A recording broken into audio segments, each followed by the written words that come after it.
Record to this computer. Oh, you did to the cloud. To the cloud. Cloud's Why? better. I thought the Cloud cloud goes to the is- Quest from cloud.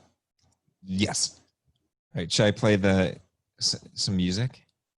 Yeah, I think we get the music first, Mm-hmm. and then we'll do an intro. Okay.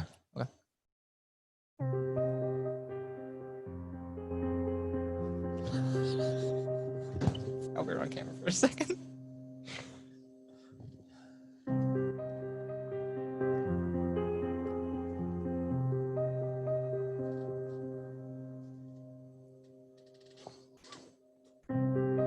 Professional. Very.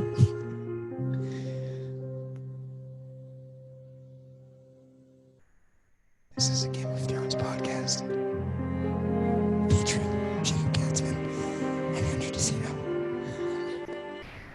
Today's episode, we are Ned Stark. Featuring such topics as would Ned have told Jakob? Zach just came home, so Zach just got back, so we have to be very quiet. If he knows I'm in here, he'll come beat the shit out of me on camera. We can't. No, we're not cutting that. So we're really off to a great start. Absolutely. So, okay, episode 1 of Game of Thrones podcast, which we have yet to make a name for. The currently nameless Game of Thrones podcast. A podcast has no name. The podcast with no name. Yes. Yes. If you have better ideas, leave them in a text to us. Yeah. See, Please. well, by the time we post this, we'll have to have put a name to it. So it's almost, well, we'll probably change it for episode 2. Absolutely. A podcast that changes every. The podcast that changed his name. See, the thing is, because we're so associated with the North, I would hate to have a podcast named after something in Essos. No, but it's after awful. The Faceless Man. No, we wouldn't want that. We don't want to be associated Were they with in it. Bravos or Pentos? I always confuse the two locations. Because wasn't Bravos. They were in Bravos because Bravos. Pentos is where Daenerys goes. Yes, and that's where Magister Illyrio. Yes. So here we go. Before we even start a topic, what is a Magister? Oh fuck. See, I don't know. I kind of when I was watching it just assumed it was like the magistrate, some sort of high-ranking government official Yes. that they just had to shorten the name, or I don't know. George R. R. Martin just did something with the name, and we roll with it now. It's yeah. Could you imagine if they actually made Illyrio look how he was described in the That'd be books? terrible. I mean, imagine if John looked like how he did in the books. No one would watch the show. Or Kit Harington was way more attractive. Or Ramsay. yeah. Ramsay had like face boils. No Well, one talks about You that. know what Arya's nickname was? Oh. Horseface. Arya's nickname was literally Horseface, but they said she looked like Ned, so I guess Ned kind of had a horse face too. I don't think the Starks were supposed to be attractive, except for Sansa, which is Yes, because she's a Tully. because she looks like a Tully. Yeah. And Catelyn was supposed to be attractive. Well, I think Rob also, because they said that Rob and Sansa really had the auburn hair look and the Tully look and everything like that. yes. And from all accounts, the Tullys are far better looking than the Starks. yes. Yeah, 100%. Except for Edmure. except for Lord Edmure. Edmure did not look good before being captured. He actually, unpopular opinion, I'm going to say right now, hot take, I think Edmure Tully looks better after he's been a prisoner for like 7-8 months than like when he shows up when Jamie comes in to talk to him. Yes. I thought he looked better then than he did when he was telling Rob about taking the mill. Yeah. So after he's been a prisoner for 3 years. I said 8 months. No, yeah, you're right. Yeah. 3 years. And 3 years into a prisoner of war. Great. Jamie said he's a potent man, right? A wife he hasn't seen since his wedding day. I heard you have a son. You're a potent man. I haven't seen her since my wedding night. You know, we could have a castle for your son and knights of his own. Do you think you're a good man? Tell me, How do you live with yourself? So stupid. Everyone has to tell themselves that they're decent. Wait, I think in my soundboard I have some Game of Thrones. Oh, let's see. Wait. If your gods are real, and if they're just, why is the world so full of injustice? Because of men like you. There are no men There like are me. no men like me. Just me. Only me. Only me. Fuck. Legendary. Great scene. You know, we have not even talked about what we're supposed to say. We haven't even introduced ourselves or the podcast yet. Exactly, but these are the important things. One thing that the show actually did better than the book before we introduce ourselves is, first of all, the Rob and Jamie conversation that they have when Rob unleashes his dire wolf just to scare the shit out of Jamie. Yes. And then the two conversations that Catelyn has with Jamie instead of just one, even though I could tell in the book or the show basically just split up the one long conversation into two because they pretty much talked about the same things. Yeah. But I thought it was better executed also. yes. Because one long one would have taken, I would have gotten bored. Yeah, you would have gotten bored. And then here's the other thing. Rob wasn't even there, during the whole conversation that Catelyn had with Jamie, but whatever. Okay, so all right, to introduce ourselves. Should I go first? Yeah, I thought you were gonna go first. Okay, I'll go and then first. we'll do name. Yep. How we're if you've read the books, seen the show, etc. Okay. All right. Andrew Desino. From House Stark. I'm a Northernman. And I have Jon Snow's long claw on my wall. I have his wig. Well, not a wig, his wig, I guess. My wig of his hair on my shelf. I have the 5 books, and I am currently on the 3rd one, A Clash of Kings, right now. So that's where I'm at. But obviously, I know everything that's happened in the show. I've probably watched the show about certain episodes. I would say I've hit 4 times through, maybe 5. All the rest probably twice. Yeah, That's a fair representation. Jacob Katzman, also from the North, dressed up as Robb Stark for Halloween. Still have the direwolf pendants and the cloak, and I kind of want to get the actual fur one. So that'll really solidify me. I also want to get the fur one. I want to get the one that's $300 on Amazon. I'm looking at the same thing. Because there's no point in getting the cheap one. No, why would you get a $40? It's gonna fall off. The fur is gonna shed still. Yeah. No, you want the good one. Because how many? It's not like you get multiple cloaks in your life. No, you get one. You get one good cloak. One beaut. What's bigger? 1 or 5? One army with purpose and a strong commander. Our purpose died with the Mad King. Oh, God. I think I've seen season 6, episode 10 at least 9 or 10 times. I actually will just load it up and just watch that whole thing through.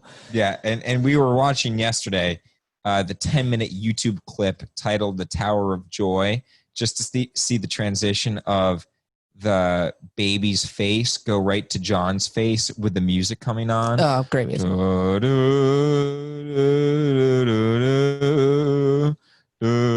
I'm getting emotional thinking about it. Yeah. Well, the only negative part about that scene, almost like the sourness in your mouth, was the look Littlefinger gave Sansa. Should have been you. Yeah. He's a Snow. You're a Stark. Well, Lyanna Mormont said it best. Are you a Stark? Are you a Lannister? Are you a Bolton? Last I heard you were a Bolton. That should be another episode topic right there. That's another one. The what many the fuck many is flaws Sansa's of, last name? Yeah, what's her last name and the many flaws of Sansa Stark. I don't know why people actually, this is a question, a poll question. Do people actually like Sansa? Genuinely. We're going to alienate a ton of potential audience here. I don't like her. I don't like Sansa. I don't like her either because I think if she wants to be queen in the North like she was in the show, you you have to be loyal, like deadly loyal to a fault. And that great transition into what we're talking about. A man who is deadly honorable and loyal to a fault, Ned Stark, the head of the Stark household for a while. In One season. For one season until they chopped his head off. But, you know. Yeah, put it on a spike, whatever. Yep. You know, and then Joffrey made Sansa look at her dead, poor old dead Ned's spike. I was going to bring that up later. I was going to bring up exactly poor old dead Ned when we got to topic. Ned. Yeah, probably 3 or 4. Topic 3. But topic 1. Is topic 1 where Ned went wrong? I thought that was going to be the general. I thought the episode title would be the name of the show, and then where Ned went wrong, episode 1. Agreed. So where Ned went wrong, topic. Okay, next. Would Ned have told Jon about his mother next time we talk? Because we all see this when, you know, everyone goes their separate ways in episode 2 or whatever it was. And then, you know, they're a couple miles outside Winterfell, and then you could either turn up north to the wall or go south on King's Road. And Ned had that convo with Jon, and he says, "You are Stark. You meant to have my name." And then he says, you know, "We'll talk about your mother next time I see you." Do you think he would have? Okay, so I have just contextual concerns about it with, like, where would he have met Jon, the quote unquote next time we talk, right? So the first time Ned even has an opportunity to leave King's Landing and see Jon is really, for me, when Varys comes down after they've imprisoned Ned and says, if you swear your loyalty to Joffrey, they'll have you take the black and go to the wall. It's better than dying, right? Yep. So if we take that as the first time, if season 1 Jon, who had been at the wall for, at that point, a couple months, right? Yep. And been traveling with the brothers for a little longer than that, I don't know how he would have reacted. I don't know if Ned would have really been able to, like, get to it, like, quickly. Here's my thought is, right, Ned swore a promise to Lyanna, right? Promise me, Ned. Promise me, Ned. And once you're in the Night's Watch, aren't you protected from the powers of the rest of the realm? You don't get involved in those wars. So I think Ned was just waiting, right, for at least Jon to have sworn his vows. And then I think once the point when Jon swore his vows and is officially a brother of the Night's Watch, I don't think he would have been worried about telling Jon who his real mother was. And I don't think he would be concerned that anyone would try and kill Jon. Even if For the Robert... mother, I don't know about the father. I don't think he would have told Jon he's a Targaryen, if we're going with what happens in the show. So you think he would just say, your mom's actually my sister? I think... And then he's like, well, then who's my dad? Because obviously Starks don't incest. Yeah. I think... Okay, that's interesting, right? Because at that point, he's not touchable. Right. Once he's in the watch, King Robert can't, come down and say, if anyone finds out, word gets out of Castle Black, no one can come in and say that's that's a Targaryen. We need to get rid of him. We need to kill him. Because it's a remnant of a forgotten house, or that they're hoping to extinguish. But I still think Ned might not have told him the truth, just because, for the Targaryen side of it, just because even within the Night's Watch, a lot of the veterans of it are Targaryen loyalists, right? Alistair Thorne, anyone who's in the Night's Watch was formerly of a house that's been dismantled. All those houses were dismantled for being loyal to the Targaryens and being wiped out, and then having, 1 or 2 of them captured and thrown to the wall. Right. I don't think it would have incited anything there. I don't think, Alistair Thorne was going to turn around and say the Night's Watch is now going to invade. We're not going to march south. There's no way. No, you can't. No, they don't have the men. They didn't have the men to fight Mance Rayder, right? There's no way they have the men to weather. Gior would not have allowed it either. Gior, no way. No. It's interesting though, right?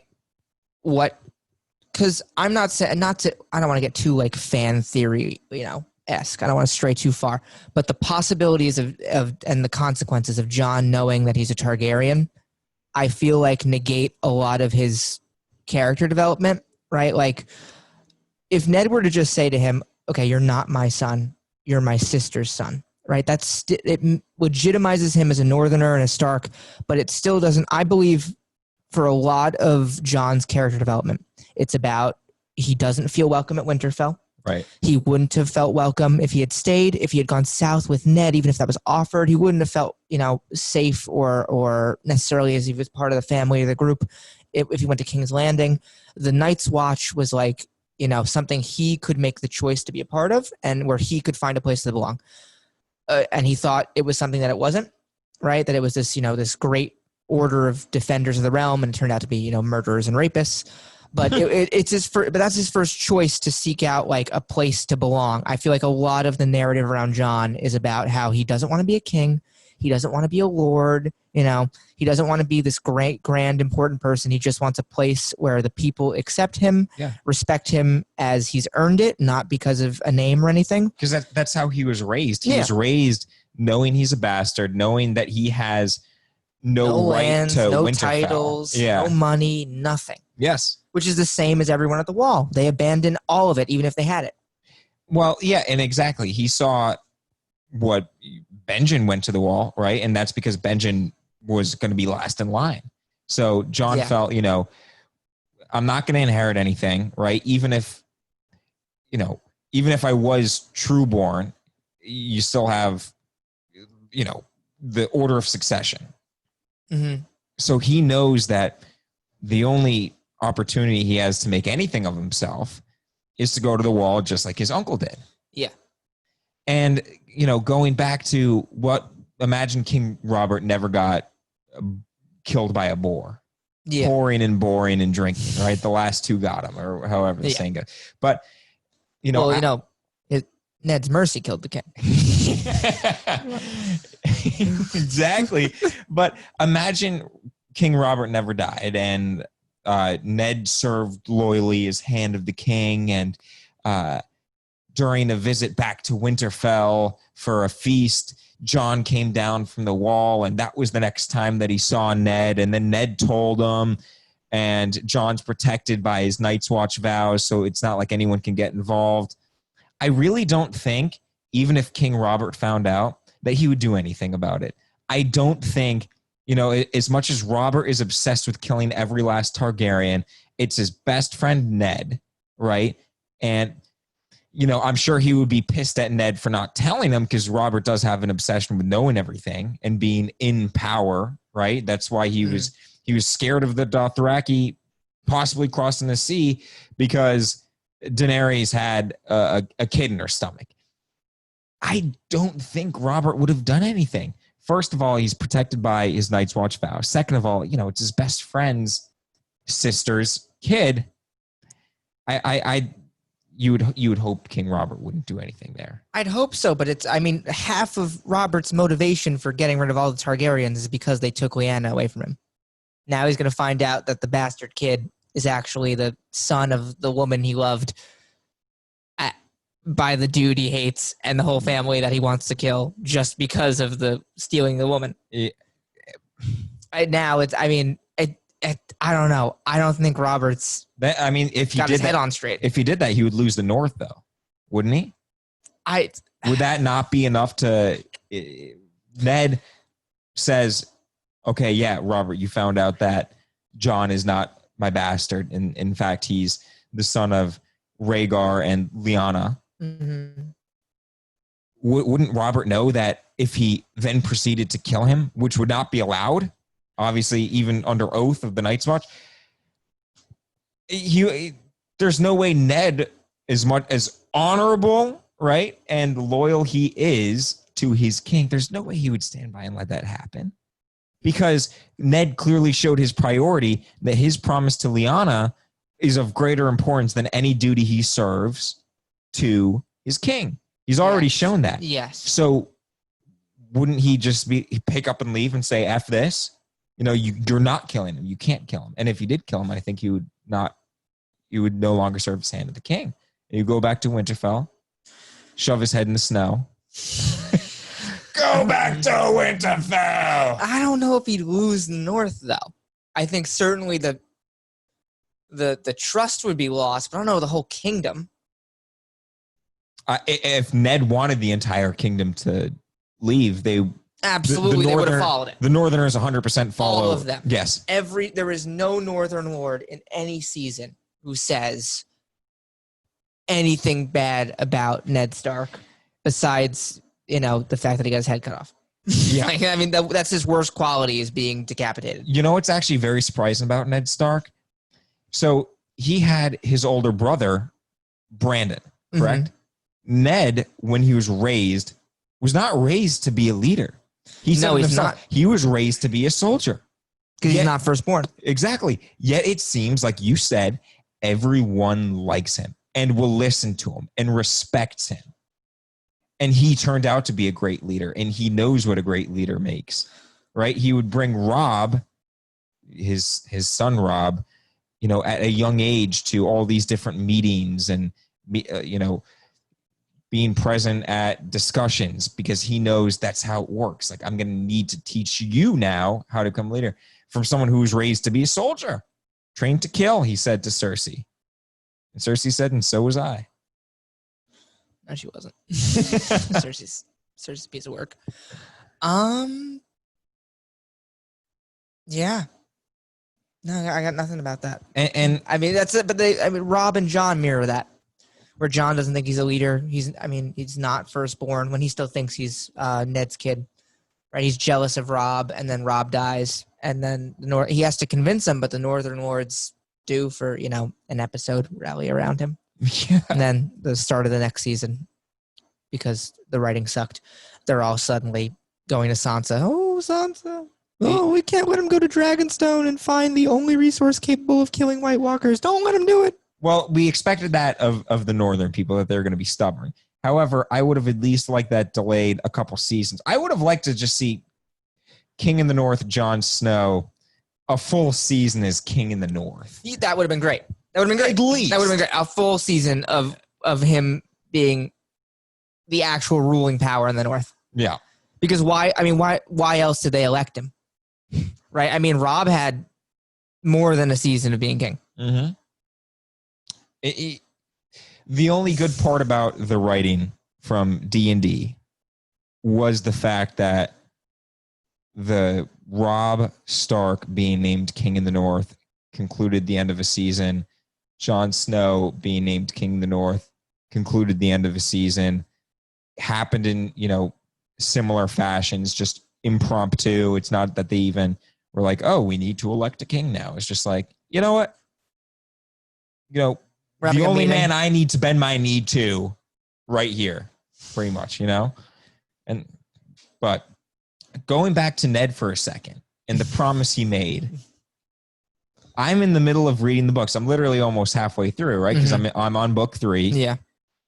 And in book 1, how many times did you see those italicized words, promise me, Ned, promise me? And when Ned, was kind of in and out of a coma because of what Jaime Lannister, that shit he pulled in the middle of the street. Yeah. He would have these dreams going back to what the show pretty much calls the Tower of Joy, right? And I think the books call it that once. But in the show, it's clear what the promise was. The promise was to look over Jon Snow, Aegon Targaryen. In the books obviously have not gotten there. I don't think you'd be spoiling anything for me. No. Do you think that when the books continue, if George R.R. Martin could ever push out another book, if he could get his act together? Yeah. Do you think it means the same thing? Alluding all the way back to book 1, did George R.R. Martin know that was going to be, does it mean the same thing as it does in the show? I really think it does. And if there's going to be a difference, it's going to be more, not less. I don't think it's going to be like, promise me you'll watch over him. And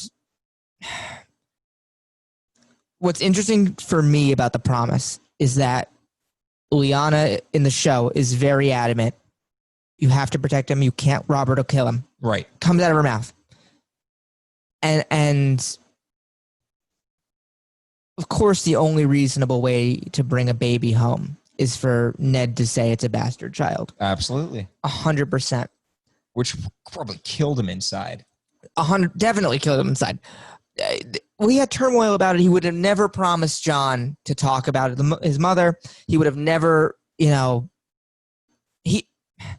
weird. In the show, we don't get a lot of Ned and John, but there is more to it in those few interactions that we do see. And the books even said they had a good connection. Yeah, they have a good connection because he loves that kid. Yeah. Right? He loves him like it's his own son. John's not his kid, but he does. Oh God, promise me, Ned. I like how the show did it with, Robert will kill him. You need to keep him safe. I think in the books, maybe not more provisions on it. She was literally dying, but I don't know if the conversation would have just ended there, because he does go to the Tower of Joy with Howland Reed, right? Yeah, yep. Howland Reed's there. Who else is there who lives? Because Howland's the one who stabs Arthur Dane in the back, right? Yeah. Yes. Are those the only two left alive? Yes, they were. I remember Ned had a dream about it in book 1, and he was saying how it was 6 or 8 on 2. Yeah. And only 2 survived from his cause. Yes. It was him and I think you're him right, and Howland. Yeah. I read the books years ago. Not all of them. I didn't, but I don't even remember where I fucking stopped anymore.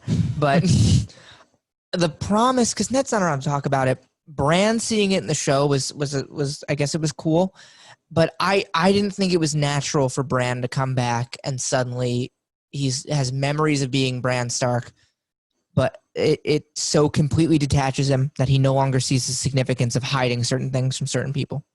I can't imagine that Bran, with the full memories of the Three-Eyed Raven and all things, would completely lose himself just because he's not a character at that point. So we're not going to talk about season 8 now. Yeah. In this episode. Or Bran. But I don't like that whole part with it. I thought it was building up to Howland Reed coming back. Really? Yeah, because we don't see his castle. We don't see. Oh, is it Deepwood Mott? No. Howland Reed? Howland Reed's what? Oh, I don't remember the name of it. Something Keep.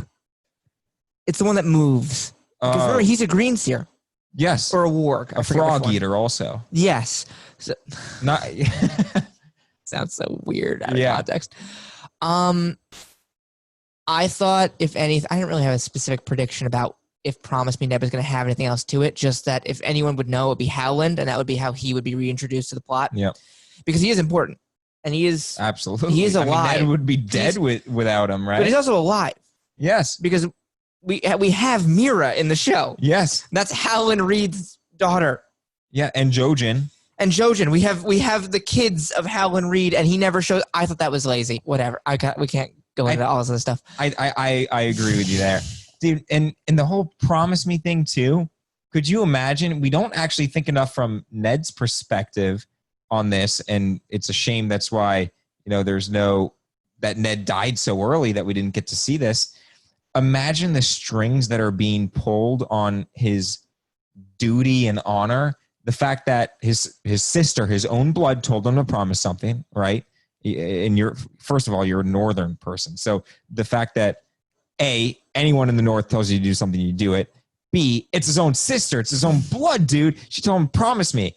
And then, he's fighting for for Robert Baratheon, who then becomes king.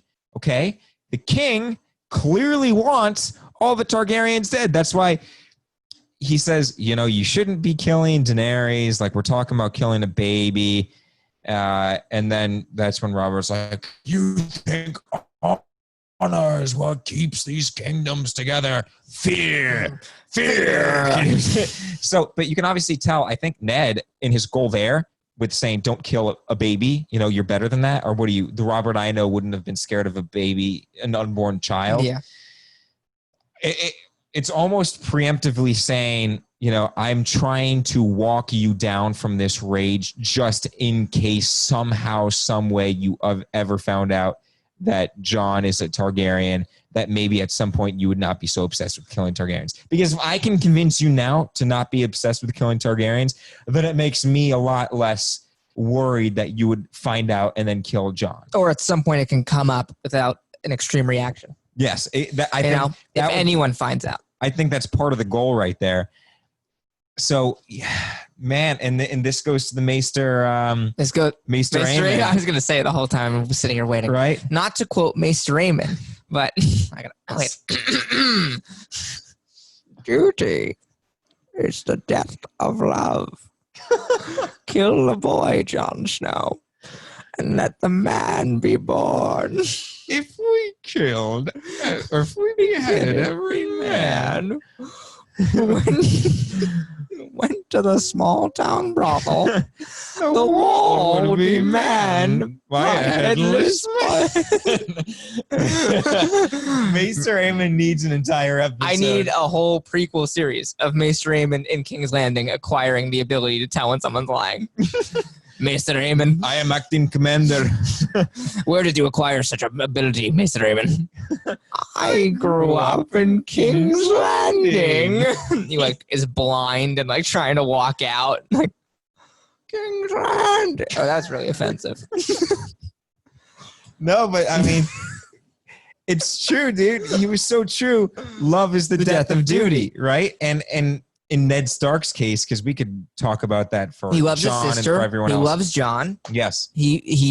But he has a duty to be loyal to his king. Yes. And I guess it comes down to this. Ned died because of honor. He died because of honor, I think. So in his mind, what is more honorable?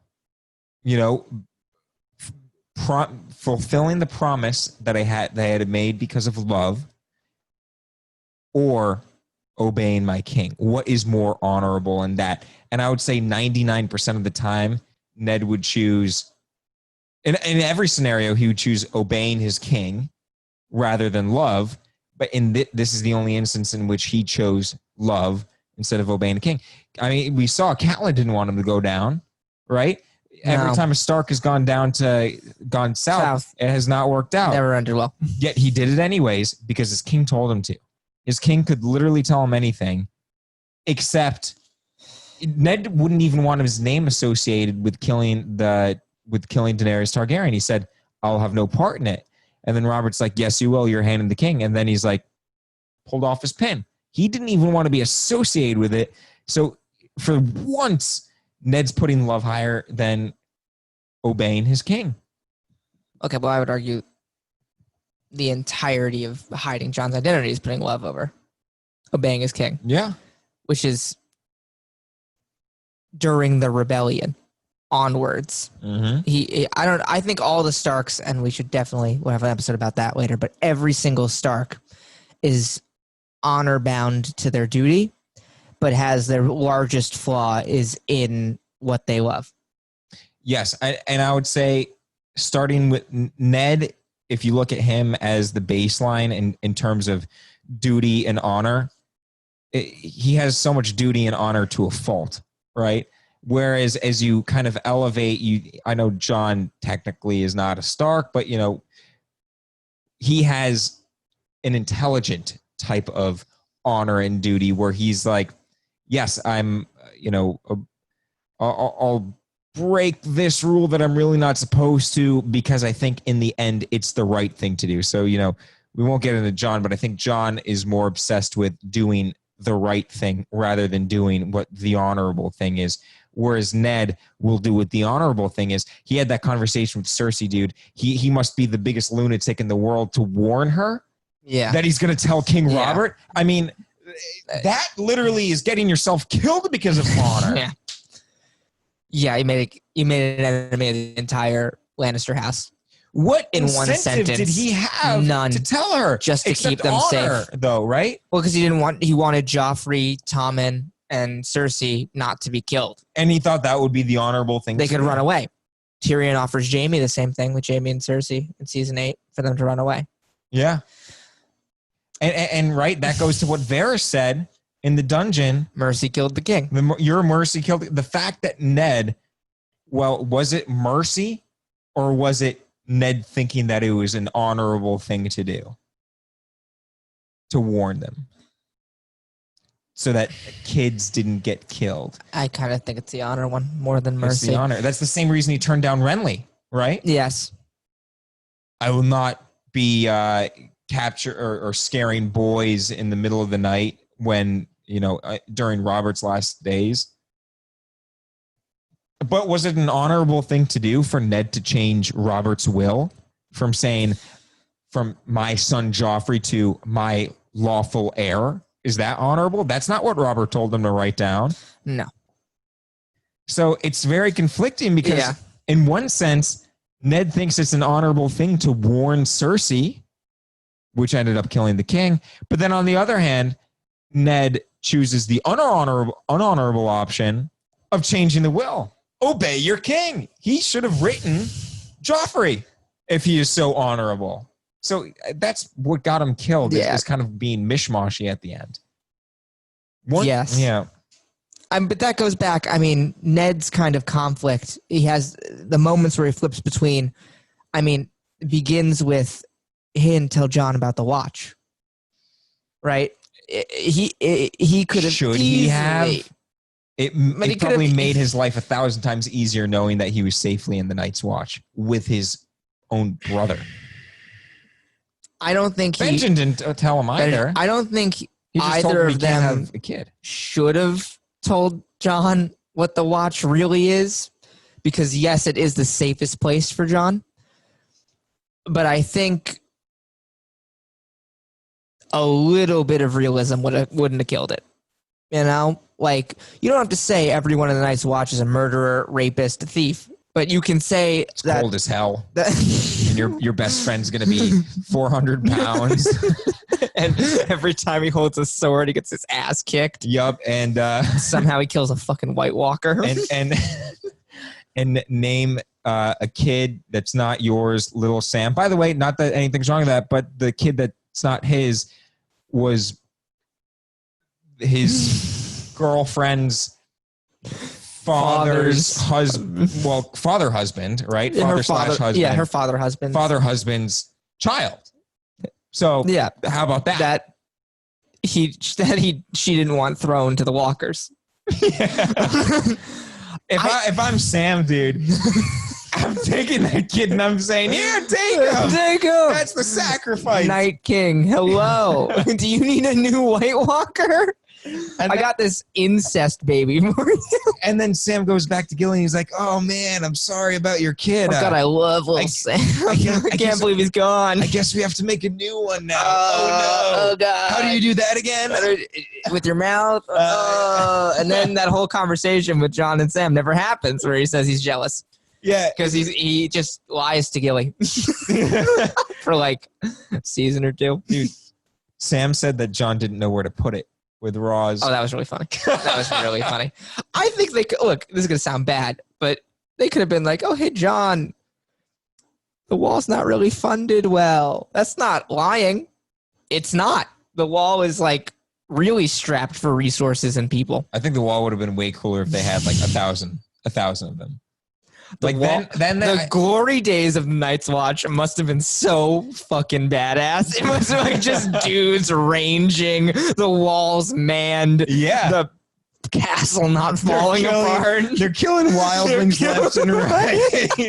Just in a circle of like 100,000 wildlings. Even Benjen's like, I know how to find the wildlings and I know how to kill them. And Benjen's got the swingy thing, dude. He swings that shit in a circle. Can you imagine how many wildlings he must take out with that? Oh, dude. Enough to save John and enough to save Bran.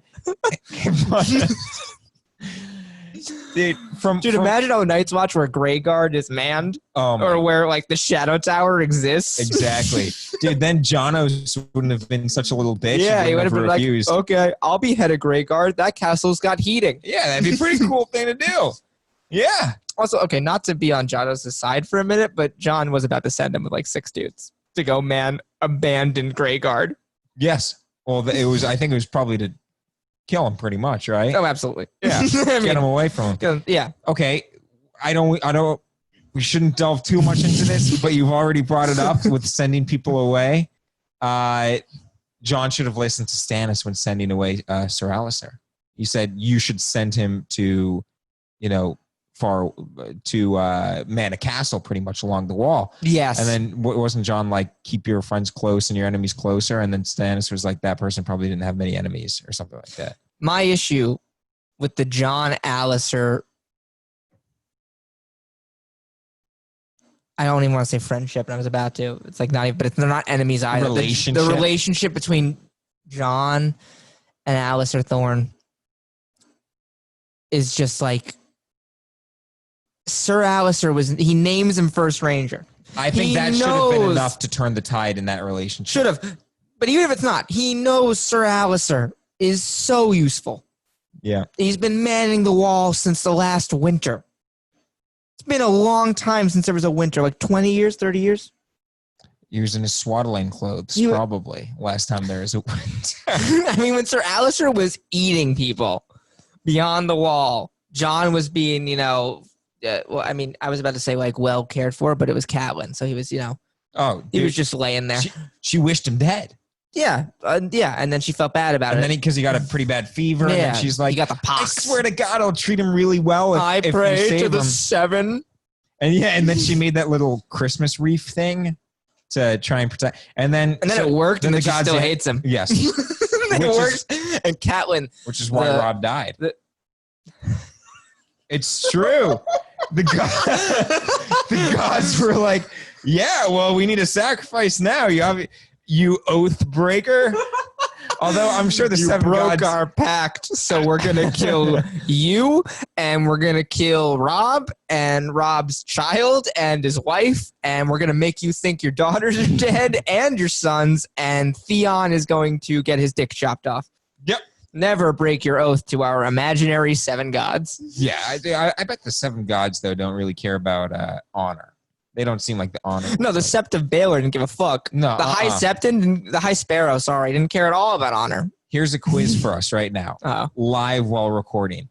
Let's name the seven. The warrior. The smith. The smith. The mother. The mother. The father. The father. The maiden.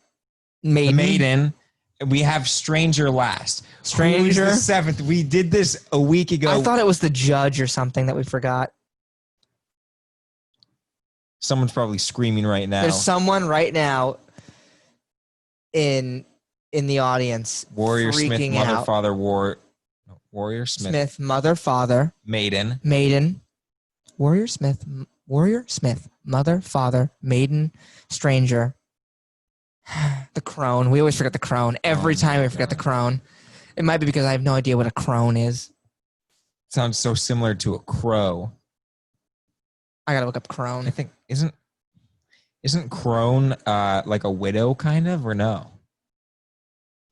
What is a I'm on Google. Are you on Game of Thrones wiki? Yep, Game of Thrones wiki, yep. The crone is an aspect of the seven. She represents wisdom and foresight. She is often represented as a wizened old lady carrying it's like a widow. It's a widow. Yeah, 100%. I think we covered it pretty much. Everything. What for about Ned? Yeah, I think we John really did. This is really more about. That's really John. That's more about John and Rob. Not really about Ned. Well, I really thought we could talk about the Edric Storm and Gendry Waters situation. You want to? Do you not think it's important? I feel like it's covered mostly. I would say it's like one sentence though. Is really just it was mostly covered in the honor versus love thing here, the duty versus love. And I wouldn't call Ned as a closing thing for me. I think we should both do a closing on Ned. I don't think Ned is wishy-washy and like flipping between love and duty, more so that he's been compromised since the rebellion, right? He acts with honor in what he does and tries to uphold his duty. But as soon as John came into the picture, he's had to make allowances just because, and I feel like him making allowances and sometimes not following his king is more following his code of ethics than if he were to just be honest about everything except for John. I think the new kind of value system he adopted after John was, I have this one lie for family, for love. And so when it comes to my duty, as long as it doesn't, just intrinsically harm the realm, I'm allowed to put my family first. And I don't see a problem with that. And I think it's the same reason he protects Gendry and Edric Storm and doesn't tell, Cersei or make anyone aware that the bastards are around and haven't been snuffed out yet, because he's allowed to make that allowance for himself. Yeah. My thing on Ned, I think that all the actions that he does and what ends up getting him killed is because he was covering up for Jon and keeping the promise that he made to Lyanna.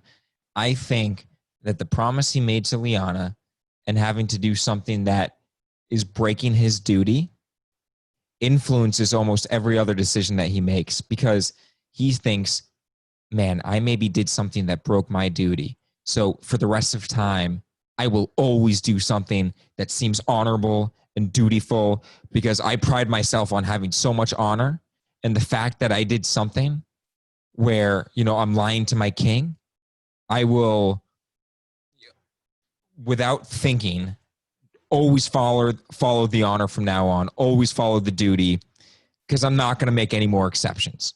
I am a man of honor. Yes, I made this one promise to my sister, but besides that, I will go to the grave doing something that is honorable. And that's what he did. And so I think every decision that he made, right? So even if it's about trying to protect Daenerys, he doesn't want her killed. It has some tie to Jon, whether it's, he took off, he gave up being Hand of the King. That was for Jon. He told Cersei about getting out of town because it involved her children. And in the back of his mind, he knew, okay, well, I'm saving a child by doing so. I'm going to give her the same chance. That's pretty honorable to do. And then he changed the will that Robert wrote to say my rightful heir, because he thinks that's the honorable thing to do. He didn't listen to Renly because he thought, well, birthright, that's the honorable thing to do. I'm going with Stannis. Meanwhile, Stannis doesn't give a shit and is on Dragonstone, and nice motorcycle in the background. Actually, really nice motorcycle. Yeah, but you know what I mean? I think everything that Ned does is influenced by the fact that he's covering up for Lyanna. I agree with that. And it kills him. Kills him. It kills him inside, and it literally kills him. Actually gets his head cut off. Should we do a poll for what people want for the next episode? And if we don't get enough responses, we just pick? Yes. All right. I think you want to you and I both pitch one, and then Sure. If anyone texts us, we'll think about it. I want to talk about why, just maybe this isn't good for an episode 2, but my hot take, I think Stannis should have been king. I love Stannis. Wow. I love Stannis Baratheon. I fucking love Stannis. Stannis the Man. Do you watch the Stannis the Manus videos? I did. Yes. Until he starts. Viewer. What? Nothing. Yeah, you should know what that came from. What scene that was. Until he starts killing, his kid. I love him. Yes. Until the blood magic Until shit. that. Oh my God. Man. What a man. I do like that idea. My other ideas were we do something on Davos similar to how we broke down Ned, because I think Davos is such a I like him too. great character. He is. And then also someone who died early on too. We talked about, Lord Commanders of the Night's Watch, the 997th, because for most of the show, he seems like a great guy, but then he covers up certain things, like knowing what Craster does. And that's why the mutineers also revolted against him, because he took a lot of, he was willing to be Craster's bitch pretty much. Those are my 2 ideas. And we'll release the poll. Absolutely. Okay. All right. We need to play an exit song. Oh yeah, we do. We need to play an exit song. Absolutely. Here we go. Hold on. Is it going to be Reigns of Castamere? What's it going to be? Don't actually just surprise me. Okay. Here we go for Ned Stark.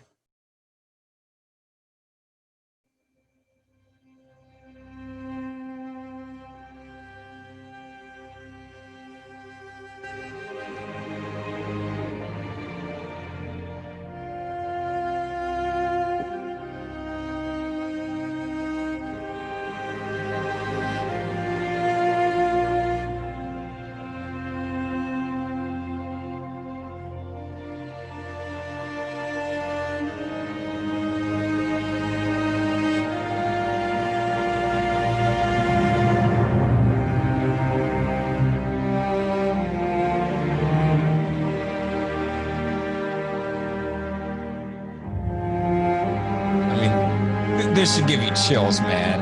I have goosebumps right now. Absolutely do. But the Maester Aemon quotes also give me goosebumps. Yeah. What do you picture right now as you listen to this? Do you remember when not just like Ned limping around the Capitol, but like before he was limping, I don't know. It's just like the scenes of like Ned and like Jory and stuff. Like Yeah. this just reminds me of like not even dialogue heavy scenes, just like him just being around. See, mine's so unfortunate because those are happier things. Mine is John just riding away on a horse north of the wall forever. Gone. To conclude it. I hate that ending. I hate that ending. It makes sense for me a little bit just because like literally the free folk. But too soon. About 8 seasons too soon. About 8 seasons too soon. Yes. What would John have looked like, or Kit Harington have looked like in 2026? Pretty much what 8 more seasons would look like, or 2027? Look like shit. He would not look Yeah, good. I think he'd still look good. He went to rehab, you know. I do know that. I knew that because I started growing my hair out, and my mother, like, I was telling her about it. And she was like, "Why the fuck haven't you cut your hair?" I was like, "I'm gonna look like Jon Snow." And she came in like waving her phone at me, and she was like, "Jon Snow's a depressive alcoholic in rehab." And I was like, "Shit." Oh god. I mean, I'm gonna be free that. I'm gonna be watcher on the wall. He shaved his head during quarantine too. I saw. She also came in with that. She was like, "And he's bald." I was like, "Oh." Double whammy right in the heart. It felt like 2 of the 6 stab wounds when they killed John. Yeah. Are you glad that he dates Ygritte in real life? They're married. And that he's married to Ygritte in real life? Same thing. Yeah. You are? Yeah. Did Sansa give birth to a child yet, or is she still pregnant? In real life? Yeah. I think so. He's still pregnant.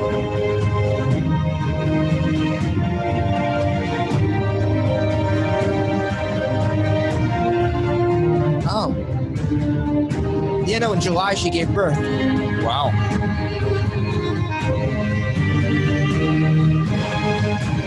Yeah, wow. Willa Jonas. Willa? Willa.